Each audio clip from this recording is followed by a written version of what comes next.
Hola,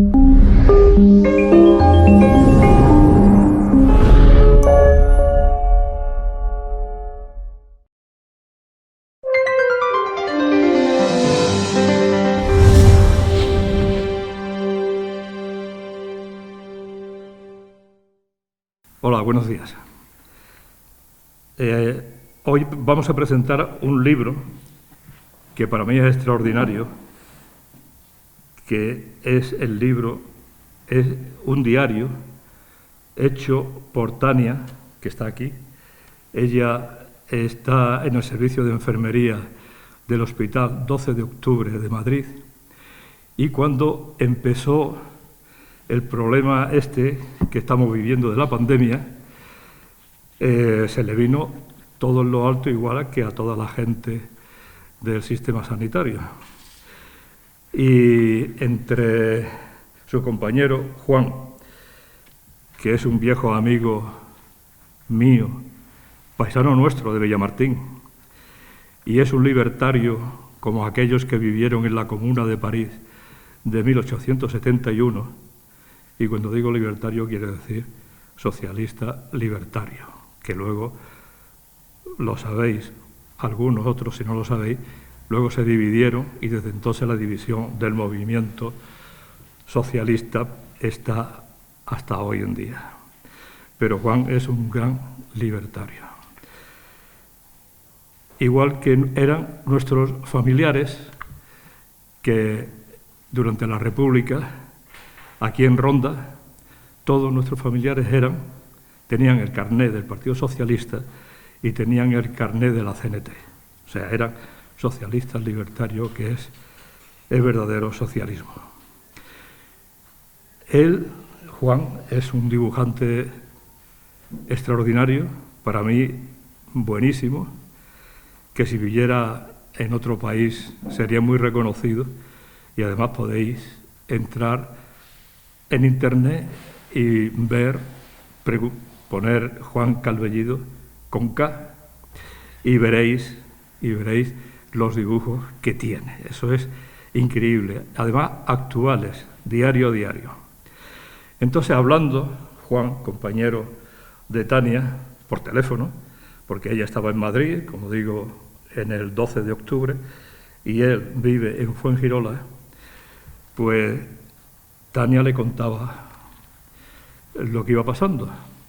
Y entonces concibieron la idea de hacer no el libro, sino un diario que iban publicando en Internet. Y para mí fue extraordinario. Yo creo que lo van a contar ellos ahora mejor que yo, si no le voy a comer todo el terreno, y eso no es plan. Tania, ella es además de trabajadora de la sanidad, es feminista, es activista, y además es concejala en el Ayuntamiento de Fuenlabrada. Para mí, cuando Juan me habló del libro, y como sabéis, yo he trabajado casi toda mi vida en imprenta y publicaciones, pues me impactó desde un principio y le di los ánimos para que lo publicaran. Fue una creación intensa de día y de noche. De día, cuando ella terminaba de trabajar en el hospital, escribía el diario, se lo enviaba a Juan, y luego Juan por la noche hacía el dibujo correspondiente a ese día. O sea, una creación vivida totalmente, no inventada, sino lo que era la realidad que estábamos viviendo todos. Luego Tania, como todos sabéis, aparte del sufrimiento de ver a la gente enferma, de la gente morirse, de la escasez de medios, de EPIs y de todo lo que hacía falta, pues resulta que también tenía que soportar las ayusadas y los llamamientos al desmadre y a esa libertad cervecera que todos hemos visto, que era, bueno, pues una locura. Y ellos, Tania y Calvellido, no son neutrales. O sea, ellos cuentan las cosas, lo que pasó, pero claro, no lo cuentan de una forma, como se dice ahora, eso, neutral, no. Ellos cuentan las cosas, pero ¿cómo podrían ser neutrales si son trabajadores? Es imposible. Ellos cuentan las cosas desde el punto de vista nuestro, de los trabajadores, de cómo lo sufrimos. Y nosotros, desde luego, nunca hemos podido sentir la pandemia como la sentían aquellos que hasta la pandemia y las enfermedades la ven con las gafas del color del dinero con el que especulan. Entonces, claro, los dos puntos de vista son muy diferentes. Y ellos tienen el punto de vista nuestro, de la gente que trabajamos. Yo le decía a Tania y a Juan Calvellido, en una carta que le escribí cuando, después de haber leído el libro varias veces, le dije que todo el libro, sus textos y sus dibujos son saetas creativas dirigidas al pensamiento, porque eso es lo que ellos han escrito. Ellos, y han dibujado. Ella ha escrito, él ha dibujado. Y eso es lo que han hecho. Dirigirse al pensamiento de la gente, haciéndole pensar lo que estábamos viviendo. Y a mi parecer, a mis ojos, el paso del tiempo y de esta coronavirus ha engrandecido enormemente lo que han escrito y dibujado los dos, Juan y Tania. El paso del tiempo ha demostrado cuánta razón les asistía en su esfuerzo por exponer lo que objetivamente, sin gafas rosas, estábamos viviendo todos.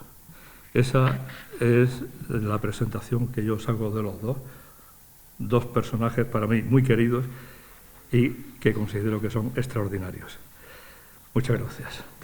Yo soy dibujante desde siempre, pero cuando llegué allí a la costa Fuengirola, Mijas Costa, que es donde vivo, pues empecé a hacer revistillas que antes lo llamábamos fanzines, que era pues grapado, y lo vendíamos. Bueno, yo lo sacaba, lo vendía, lo dibujaba. Después pegué un poquito el salto porque quería ponerle una portada en color, me costó más caro.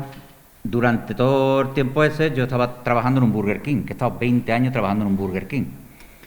Eso de ser dibujante radical y trabajar en un Burger King, pues era difícil de llevar, pero bueno. Saqué, una editorial se puso en contacto conmigo, Tiempo de Cereza, entonces saqué un par de libros. Pero después, entre crisis, entre no sé qué, no sé cuánto, la cosa se para. Y libro, este es el primero desde el 2013, que fue el último libro que saqué. Y entre medias, pues yo dibujo para el Mundo Obrero, dibujo para Rojo y Negro, estuve en El Jueves, pero me vine, porque me iban allá, vamos. Y bueno, pues este libro pues surge pues de eso, que estamos, todavía aquí no ha llegado la pandemia, en Italia ya están cerrando aeropuertos, ya en Francia hay casos y España pues ahí está. Hasta el 8M, claro, hasta el 8M no hubo aquí nada. Y entonces ella pues estaba allí en Fuengirola y nos despedíamos, nos vemos más o menos una vez al mes, por los 500 kilómetros que nos separan, y eso pues se iba y no sabíamos cuándo íbamos a volver a vernos. Yo creo que nadie pensaba que la cuarentena iba a ser más de 40 días, pero fueron muchos más.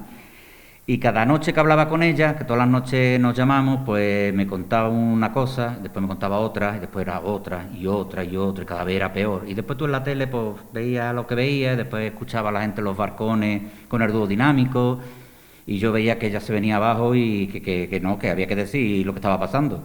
Y le propuse, pues eso. Yo he hecho muchas veces eso, el poeta pone su poesía, yo pongo el dibujo al lado, uno que ha escrito, pues yo le he ilustrado el texto, lo que sea, y le propuse para hacer una cosa media, pero en plan para ella, para nosotros, para seguir en contacto. Ella me lo contaba, yo lo dibujaba. Por la mañana ella se levantaba y veía el dibujo.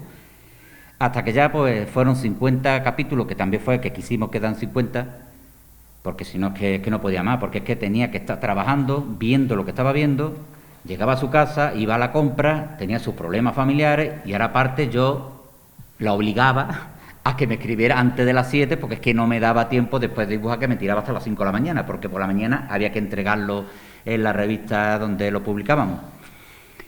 Y bueno, pues eso, fue pasando, hubo una editorial que se interesó, empezó a poner pega, como siempre, ella habla en femenino, casi todas las auxiliares son femeninas, son mujeres. Si esa noche llegaba una doctora, pues no puedes poner doctor porque es una doctora. Tuvimos ahí un roce, después ella pues no es apolítica, que a lo mejor es la palabra que tú querías decir, no neutral, apolítica, y este libro tiene mucha política. Y para que no fuera todo hospital, también quisimos tratar otros temas. ¿Cómo está pasando la pandemia una mujer que el marido le pega y tiene que estar 3 meses encerrado con el marido? Pues eso salía en un tema. Otro tema, si nosotros estamos mal encerrados, tenemos Netflix y tenemos la comida y podemos salir a comprar, ¿cómo están los presos? Que siempre han estado mal y ahora sí que nadie se va a dar ni cuenta. Las cocineras, hay cocineras en los hospitales y tienen que subir la comida y no llevaban EPI. ¿Viste? No llevaban EPI las cocineras, porque claro, como no estaban con los enfermos, pero es que el virus no estaba en la habitación 4, estaba en el aire. Las limpiadoras, que con bolsa de basura, nos contó Remedio, una compañera en otra presentación, que las liaban con bolsa de basura y ahora se estaba retrasando quien tuviera que venir, ella había entrado ya en la habitación, entonces dice, bueno, venga, que las vamos a quitar, no, y la enrollaban, la habían enrollado y estaba la pobre sudando, esperando a que viniera el que tenía que venir, porque es que le daba miedo quitárselo, es que no sabíamos que nos enfrentamos, pero en nuestras casas. Y bueno, pues voy a hablar solo un poquito así de ella. Ella es auxiliar, es concejala de Fuenlabrada por Izquierda Unida, pero ella no presuma de eso, ella es mujer trabajadora, es muy tranquila, ahora vaya a ver cómo habla, muy despacito, nunca se enfada, yo no la he visto enfadada, cuando ve que hay algo raro pues se cierra y tiene mucha empatía, entonces imaginaros lo que es ver a una persona que está allí, que se va a quedar sola, bueno, que estaban solas, que solo veían a alguien metido en un traje que era yo qué sé, y no se quitaban las gomas porque se ahogaban, y claro, lo que atinas es a quitarte. Entonces eso pues le hizo daño, siempre esto tiene una perspectiva feminista, sí, ¿por qué no? Se la ha escrito ella, ¿por qué no? Está bien escrito, con perspectiva feminista y con fuerza, porque había que tener mucha fuerza para después de trabajar volver a llegar a su casa, hacer todo lo que tiene que hacer y encima ponerse a escribir. Critica muchas cosas, que son muy fáciles, todo el mundo critica, pero también propone soluciones, no solo critica.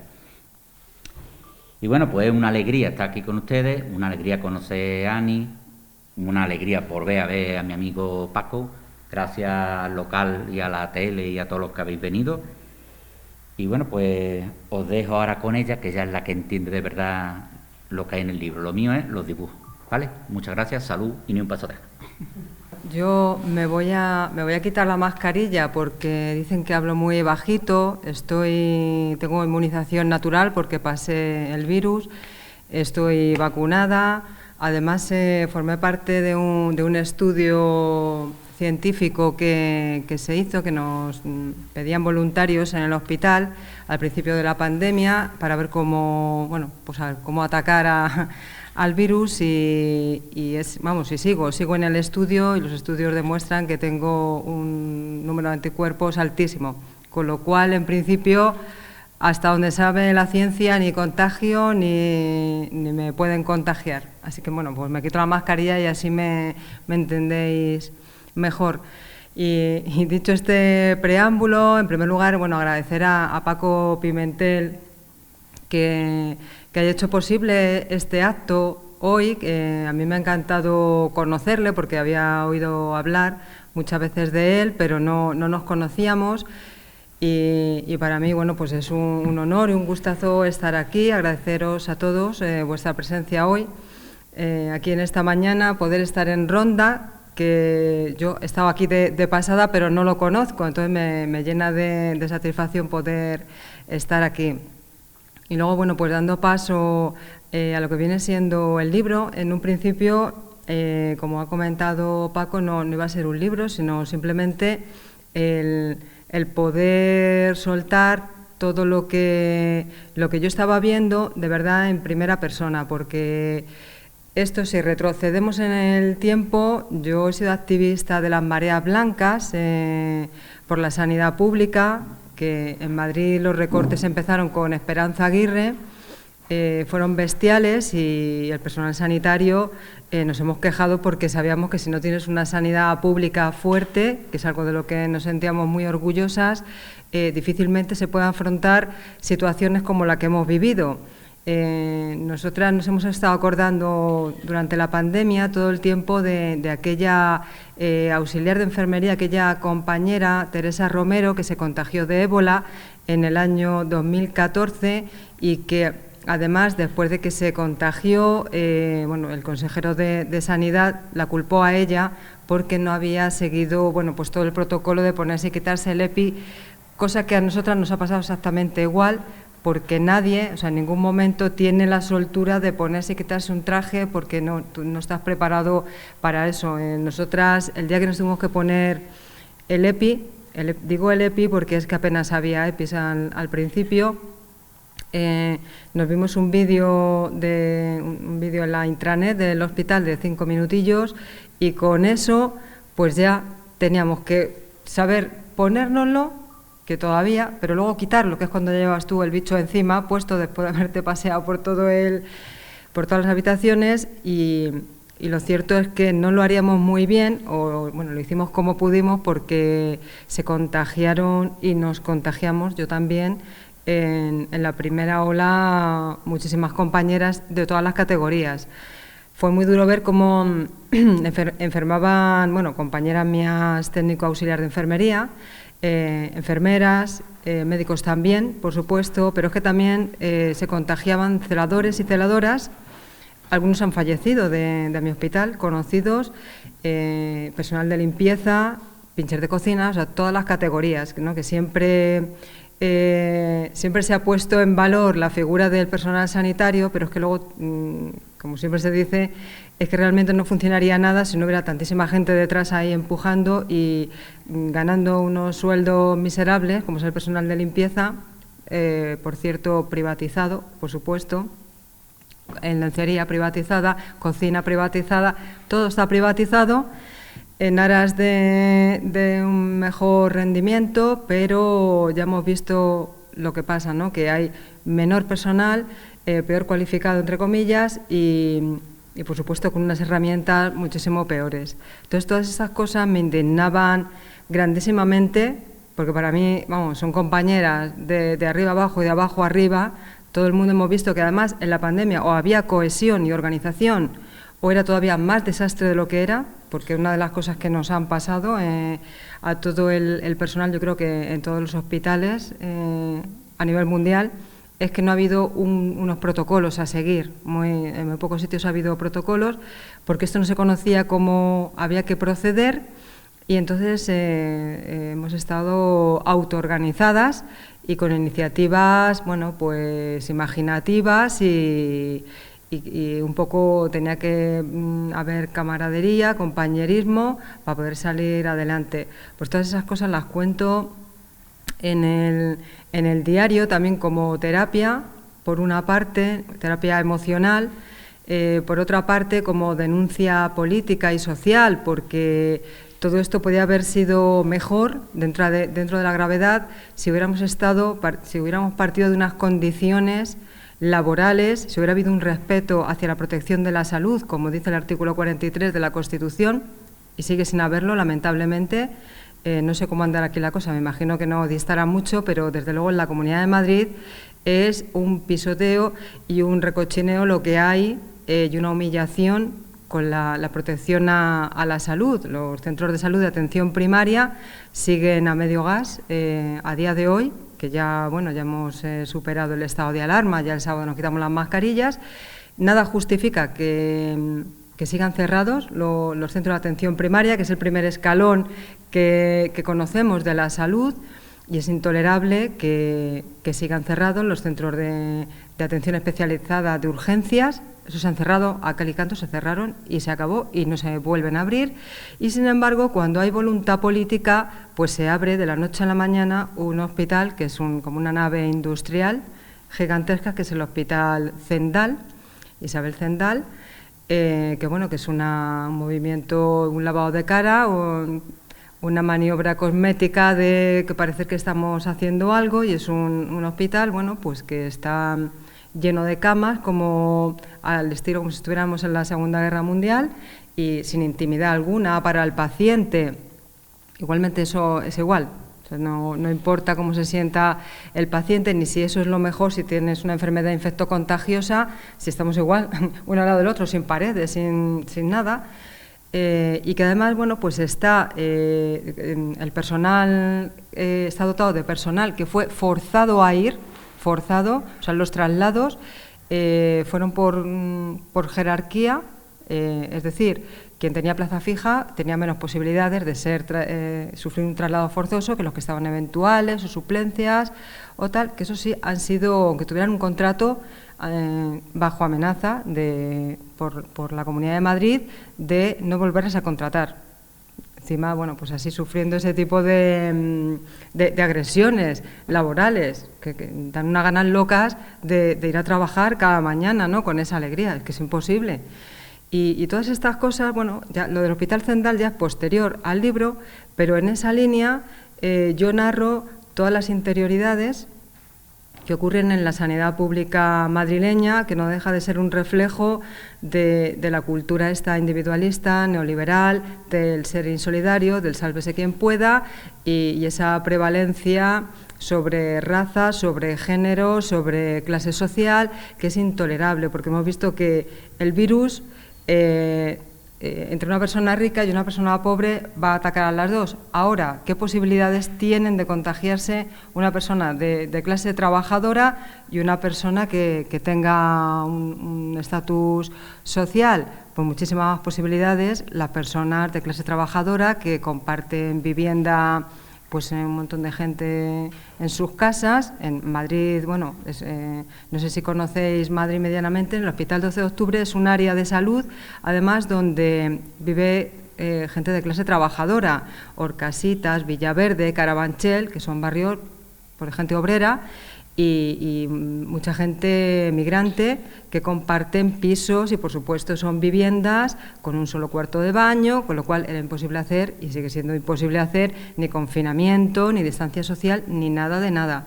Y además se les ha culpabilizado por vivir de esa manera, cuando es que está fuera del lugar, es que eso está quebrantando y violando los derechos humanos.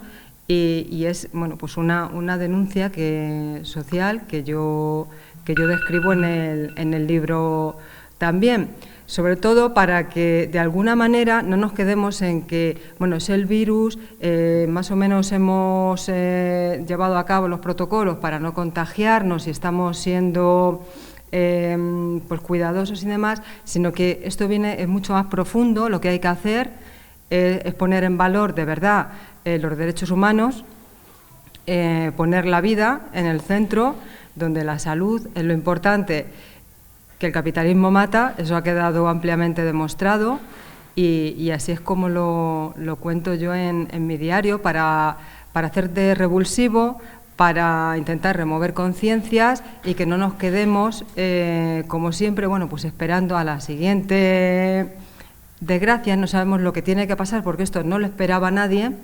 Esto no lo esperaba nadie, por más que, bajo mi punto de vista, esto es consecuencia de haber sobreexplotado la naturaleza, de haber abusado, porque el capitalismo no tiene límites. Para el capitalismo la libertad consiste en que cada cual haga lo que le dé la gana, aunque sea abusando de los recursos, y sobreexplotar todo, y al final la naturaleza nos ha dicho que eso es imposible, que el ser humano está supeditado a la naturaleza y no al revés, que nos debemos a la naturaleza, que hay que respetar el entorno y el entorno nos cuidará a nosotras.